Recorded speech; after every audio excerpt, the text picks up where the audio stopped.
Yan, balik tayo sa pageant. Ano, video na to. Okay, hindi na pala. Video na yun. Buisit ka. Ganun. Ano, ako napansin ko, bago lang din kasi ako sa pageantry. I mean, mga, siguro 1.5 year lang ako. So, junior ako.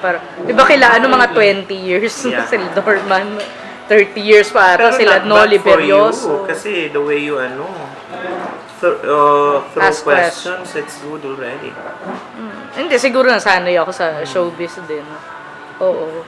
Tsaka pag-report kasi nung high school, invento lang ako. Ng report. Yun, kaya magaling ako mag-improv. Ayan. So, ayan, balik tayo sa'yo. Napansin ko, ang daming pageant. As in, sobrang dami sa Pilipinas. So, ikaw sa tingin mo, ilan ang pageant sa Pilipinas na active? Basically, kung standard talaga, akin kasi na big pageant, may big 4 ako. Oo naman. Binibining Pilipinas, Miss Earth, Mutya ng Pilipinas, Miss Earth Philippines, Mutya ng Pilipinas, at saka Miss World, of course, Philippines. Yan yung 4 na yan.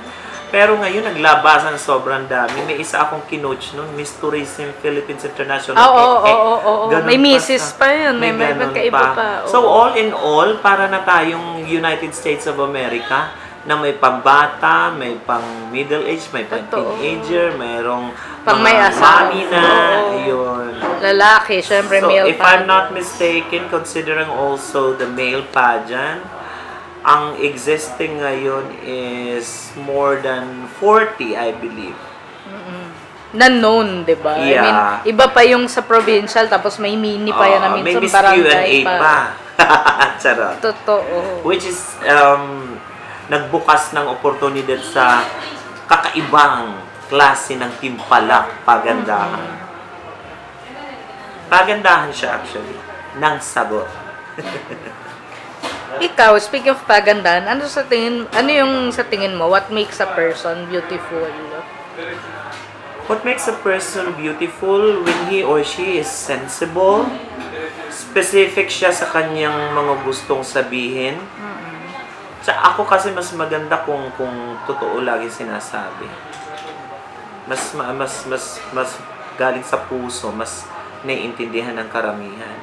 Either way, kung kakainisan ka o hindi, ang importante na ipahatid mo sa lahat ng nakikinig na ganito ang pagkatao mo kasi hindi naman tayo pare-parehas. That makes a person beautiful when you're too authentic. Speaking of totoo, recently kasi 'di ba, si Gabuloy issue. Tapos may isang nag-surface na video na feeling ko baka nakita mo kasi maraming nakakita noon. Yung yung sinasabi niya na pagbakla daw, yung kaluluwa galing kay Satanas. Ano masasabi mo? Talaga? Hindi mo nakita yun? Hindi ko na. Kasi kahit si galit pero kung yung... ganun naman yung sinabi Oo. niya, ako I respect different religions and belief. Pero kapag trigger mo na ng personal yung pagkatao ng LGBTIQ, diyan tayo magkakatalo. Kahit sino ka pa. Ang sa akin lang naman is, hindi ko question kung sino pinaniniwalaan mo at kung ano yung paniniwala ninyo. Para sa akin, kung pag sinabi na nanggaling kay Satanas. So, bilang tao, hindi lang dahil specific na bakla ako, kung galing ako kay Satanas, so siya din galing din. Kasi tao din siya. So, galing din siya kay Satanas kung gano'n. Pero sabi niya kasi, di ba, I mean, pag-aari niya lahat ng kaluluwa sa earth. Tapos, kanya-kanyang trip lang yan. ayan.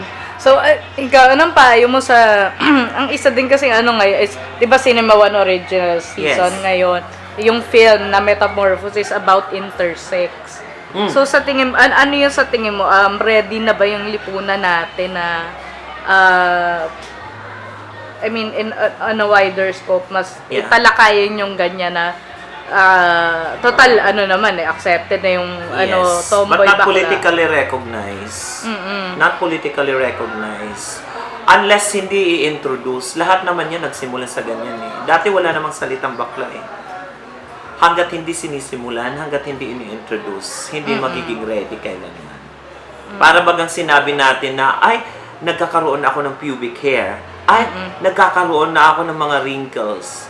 Unless you're not ready to accept it or you knew that it will happen, wala talagang hindi, inevitable. Yung reality na we have different choices, we have different sexual orientation, sexual expression.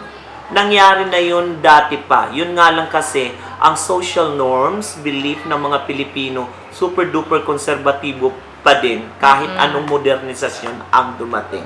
So, ang statement ko doon is, of course, magiging ready kapag in-introduce. Kasi, if all the Filipinos are still not knowledgeable about such specific issue or things, then when? How? Mahihirapan tayo.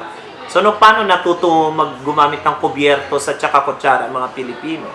Ang mga ninuno natin, nagkakamay lang dati. Kasi in-introduce. Hanggat hindi ipinapakita at i-presenta, hindi malalaman.